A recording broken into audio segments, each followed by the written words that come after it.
सोया है नसीबा रब्बा, ऐसी है जुदाई वे।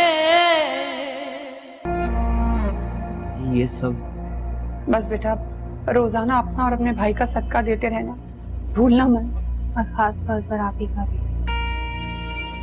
क्या करिए आप लोग, क्यों जा रही हैं आप दोनों? कोई तकलीफ पहुंची है आपको? किसी ने कुछ कहा है? लेकिन सिर्फ 2 दिन ही तो ये बस। 2 दिन में ही तो कयामत आई है हसन। मैं सोच भी नहीं सकती थी कि इन 2 दिनों में ना सब कुछ हो जाएगा। ने तो कहा था कि आप हमारी अम्मी की जगह हैं। वो दुआ मैं अपने कॉल से नहीं हट रही हूँ, बस अपने घर जा रही हूँ और शायद पहले से ज्यादा तुम लोगों की दुआ करूंगी। मगर आंटी जाने की कोई वजह तो हो, बताए तो सही, हुआ क्या है? वो बात मत पूछे जिससे मुझे और अम्मी को बताने की हिम्मत ही ना हो। चलो गुलरुख, नहीं आंटी, मैं नहीं जाने दूंगा आप लोगों को।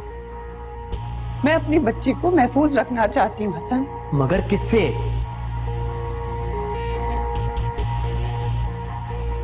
अफशान से।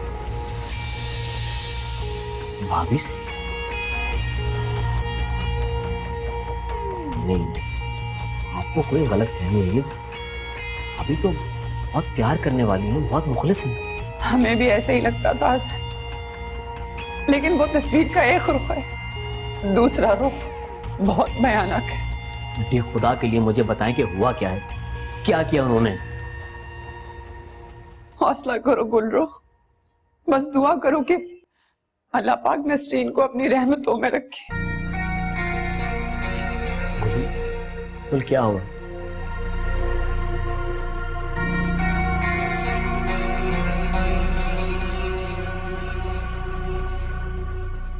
हसन,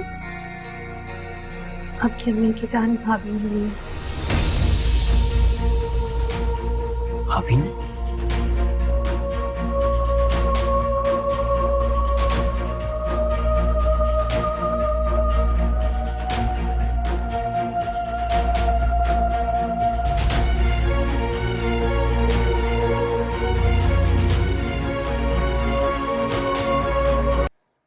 छोटे साहब, नाश्ता लगा दूं आपके लिए? नहीं नहीं नहीं नहीं, ऐसा नहीं होगा। आपको कोई गलत फहमी, भाभी ऐसी नहीं है। हमें यकीन था आप हमारी बात पे यकीन नहीं करेंगे, कभी नहीं करेंगे, इसीलिए हम आपको बगैर बताए यहाँ से जा रहे थे। मैं तो इतनी खौफजदा हुई हूँ कि मैं बता नहीं सकती हसन। आंटी, आप लोगों को ना यकीनन कोई गलत फहमी हुई, ऐसा कुछ नहीं होगा। हमें कोई गलतफहमी नहीं है। आप चाहे तो शहनाज से पूछ लीजिए।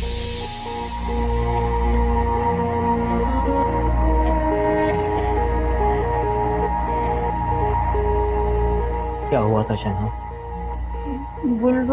गुलरुख बीबी और बीबी साहिबा जो कुछ कह रही हैं सच कह रही हैं छोटे साहब।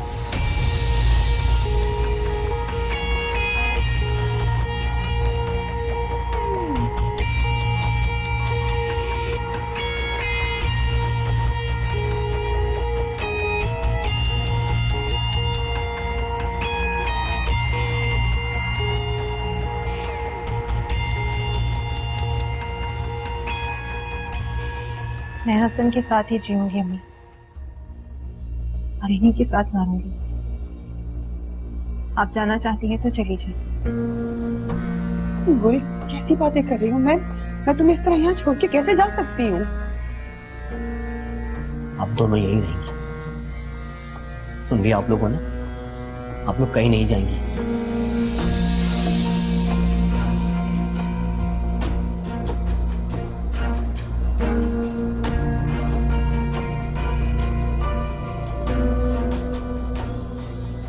लग क्या आती है निशानी, अब हम यहीं रहेंगे। अंधे को क्या चाहिए? 2 आंखें।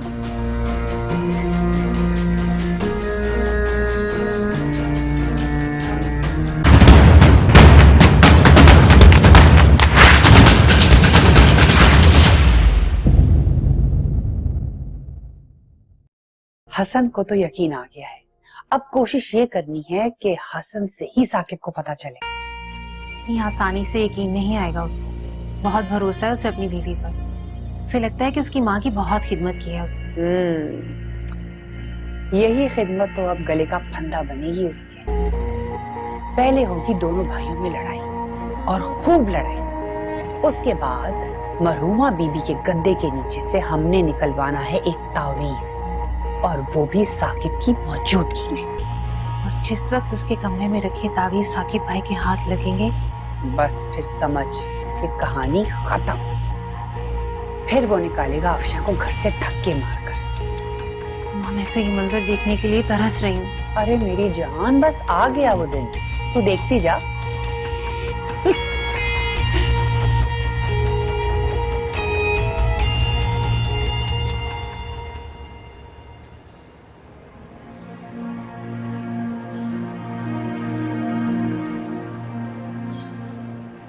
ना दिल मानता है ना दिमाग।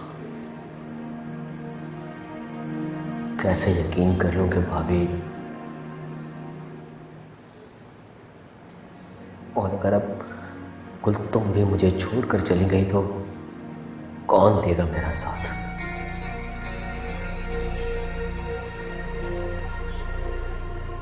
छोटे साहब, आपने मुझे बुलाया? जो कुछ भी आपने देखा और मुझे बताया वो सच है क्या? झूठ नहीं बोलूंगी छोटे साहब, कसम खाकर कह रही हूँ। मैंने जो देखा, जो सुना, वो आपको सच सच बताया है। अल्लाह जानता है। ठीक है, जाए। जी छोटे साहब।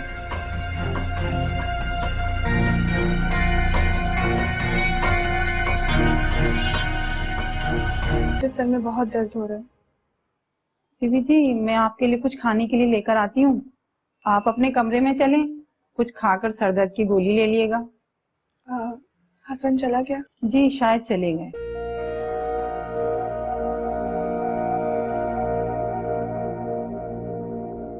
बस अल्लाह खैर करे, पता नहीं क्या होगा।